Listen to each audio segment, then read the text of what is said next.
Hello everyone, I am Dr. Abha Sharma, PG Scholar of Charlatantra Department in AIIA.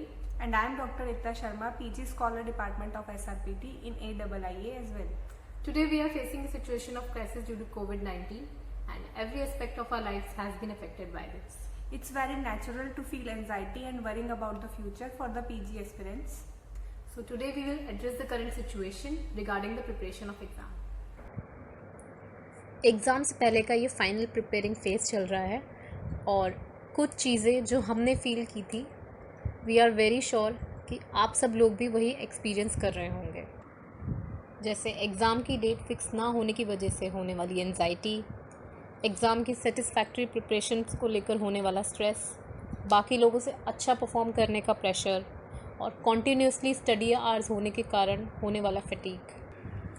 आज corona की वजह से सभी की दिक्कतें बढ़ चुकी है, स्पेशली पीजी एस्पायरेंट्स के लिए जिन्होंने पूरे साल उस एग्ज़ाम का वेट किया है, उसके लिए प्रिपरेशन की है। लेकिन ये समय है और समय की खासियत है कि वो बदलता है। तो इस अनसर्टेनिटी के टाइम में आप खुद को विश्वास दिला के रखिए कि ये टाइम भी निकल जाएगा। और एग्ज़ाम लेट है तो सिर्फ आपके अकेले के लिए लेट नहीं है, वो सभी बच्चों के लिए लेट है जो इस साल पीजी की तैयारी कर रहे हैं। इन सब सिचुएशन को फेस करने के लिए सबसे ज़्यादा मैंडेटरी जो है वो है हमारी मेंटल और फिज़िकल हेल्थ। और इस टाइम इस हेल्थ को अचीव करने का जो एकमात्र तरीका है वो है प्रसन्न आत्म इंद्रिय मन। और इस प्रसन्न आत्म इंद्रिय मन की प्राप्ति हमें होगी हमारे आहार और विहार से। आहार में आप 3 टाइम न्यूट्रिशियस डाइट लीजिए और रसायन का सेवन कीजिए। विहार में सिर्फ 15 मिनट आपको व्यायाम करना है, जिससे इस स्ट्रेसफुल कंडीशन को फेस करने की स्पिरिट मिलेगी और दूसरा आपको अपना गोल अचीव करने की स्ट्रेंथ मिलेगी। और लास्टली हमें अपनी हेल्थ को मेंटेन करने के लिए हमारे थॉट प्रोसेस पे काम करना पड़ेगा। जैसे कहा भी गया है, the cells in our body react to everything what our mind say. जहाँ नेगेटिव थॉट्स हमारे माइंड को वीक करने के साथ साथ इम्यूनिटी को भी कम करते हैं, वहीं पॉजिटिव थॉट्स हमारा फोकस और इम्यूनिटी दोनों को इम्प्रूव करते हैं। तो इसलिए अपने थॉट को पॉजिटिव रखिए और हेल्दी रहिए। Next point is self motivation. सबसे पहले तो मैं आपको बताना चाहूँगी कि मोटिवेशन होती क्या है। मोटिवेशन सिर्फ ग्राफ का ऊपर जाना नहीं है। एक्चुअल में मोटिवेशन वो है जब आप नीचे की तरफ जाओ तो आप रुको नहीं और तब भी आप आगे बढ़ते जाओ। और कोई भी एक्सटर्नल फैक्टर आपकी मोटिवेशन को नहीं बढ़ा सकता जब तक आपके अंदर से कोई इंस्पिरेशन ना हो। इसलिए इस एनवायरनमेंट में सबसे ज़्यादा अगर आपको कोई मोटिवेट कर सकता है तो आप वो खुद हो। और कॉम्पिटिटिव एग्ज़ाम्स या किसी भी सिचुएशन में हमें मोटिवेशन 3 चीज़ों की वजह से मिलती है। सबसे पहला है हमारी प्रोग्रेस। जब आप पहले से बेटर स्कोर करते हो, आप चार्ज अप होते हो और आप नेक्स्ट टाइम उससे भी अच्छा परफॉर्म करने की कोशिश करते हो ताकि आपका ग्राफ मेंटेन रहे। दूसरे टाइम जब सेल्फ मोटिवेशन होती है वो होती है आपके रिग्रेस में। जब आप डिसअपॉइंट होते हो, आपका ग्राफ नीचे जाता है, आपके मार्क्स कम आते हैं, तब आप जो मेहनत करते हो तो वो आपके अंदर की फायर होती है जो आपको इससे भी अच्छा परफॉर्म करने के लिए एनकरेज करती है। और जब ये दोनों रीज़न्स काफ़ी नहीं होते आपको मोटिवेट करने के लिए, तो तीसरे टाइम जो सेल्फ मोटिवेशन आती है वो है आपका एक्चुअल रीज़न जिसकी वजह से आप प्रिपेयर कर रहे हो। और ये वही रीज़न है जिसकी वजह से आपने डिसाइड किया कि आप ये एंट्रेंस एग्ज़ाम दोगे। इसी की वजह से आपने एंट्रेंस एग्ज़ाम की प्रिपरेशन शुरू करी और इसी की वजह से आप यहाँ तक पहुँच चुके हो और इसी की वजह से आप आगे भी सिलेक्शन ले लोगे।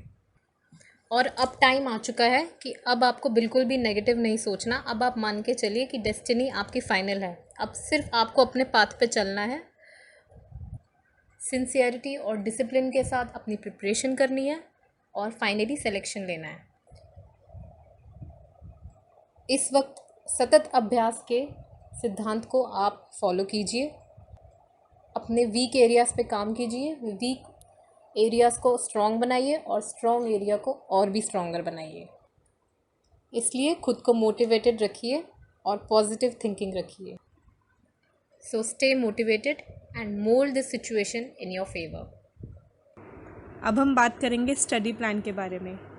जो नॉर्मल स्टडी प्लान आप लोग फॉलो कर रहे हैं उसमें मिनिमम मॉडिफिकेशन के साथ इस टाइम को बेटर यूटिलाइज़ किया जा सकता है। पहला पॉइंट है एनालिसिस। स्ट्रेंथ और वीकनेस तो सभी की होती हैं, आपको अपनी स्ट्रेंथ और वीकनेस को एनालाइज करना है और एनालाइज करके इनको एक जगह लिख लीजिए। इसके लिए स्टार्ट कीजिए बृहत्त्रयी की तीनों संहिता से। तीनों संहिता के हर एक स्थान को एनालाइज करके जो आपको इजी लगता है उनको अपने स्ट्रेंथ वाले कॉलम कैटेगराइज कीजिए और जो आपको मुश्किल लगता है उसको वीकनेस वाले कॉलम में कैटेगराइज कीजिए। फॉर एग्ज़ाम्पल चरक सूत्र, शारीर, विमान, ये सभी को इजी लगता है तो इसको आप अपने स्ट्रेंथ वाले कॉलम में कैटेगराइज कीजिए। और चरक चिकित्सा, ये काफ़ी लोगों को थोड़ा डिफ़िकल्ट लगता है तो इसको वीकनेस वाले कॉलम में कैटेगराइज कीजिए। इसी तरीके से लघुत्तरी और मॉडर्न सब्जेक्ट्स को भी कैटेगराइज कीजिए। अब इस वीकनेस वाली लिस्ट पर आपको ज़्यादा टाइम देना है, उससे रिलेटेड मैक्सिमम क्वेश्चन सॉल्व करने हैं और हर वीक के एंड के बाद अपनी लिस्ट को फिर से एनालाइज करना है।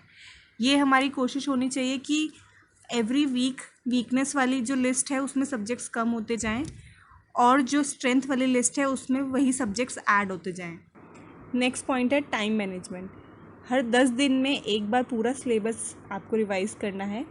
सेम सब्जेक्ट या स्थान को बहुत देर तक नहीं पढ़ना, सिर्फ उसको एक थोरो रीडिंग देनी है, क्योंकि हर 10 डेज़ के बाद वो सिलेबस फिर से रिवाइज़ करेंगे तो आपको मल्टीपल चांस मिलेंगे उस स्थान या अध्याय को दोबारा से पढ़ने के लिए। अपना टाइम आपको कुछ इस तरीके से मैनेज करना है कि जिसमें आप हर रोज़ 1 घंटा मेडिटेशन और व्यायाम को देंगे, 3 घंटे बृहत्त्रयी को, 3 घंटे लघुत्तरयी को, 1 घंटा रोज़ मॉडर्न सब्जेक्ट को, 2 घंटे आप अपने वीक एरियाज़ वाले सब्जेक्ट्स को देंगे, 2 घंटे वीक सब्जेक्ट्स को और 1 घंटे क्वेश्चन पेपर सॉल्विंग को।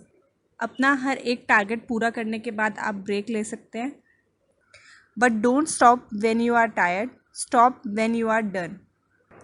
So wish you all the very best for the exam, and remember that great things never come from comfort zones. So dream it, believe it, and do it.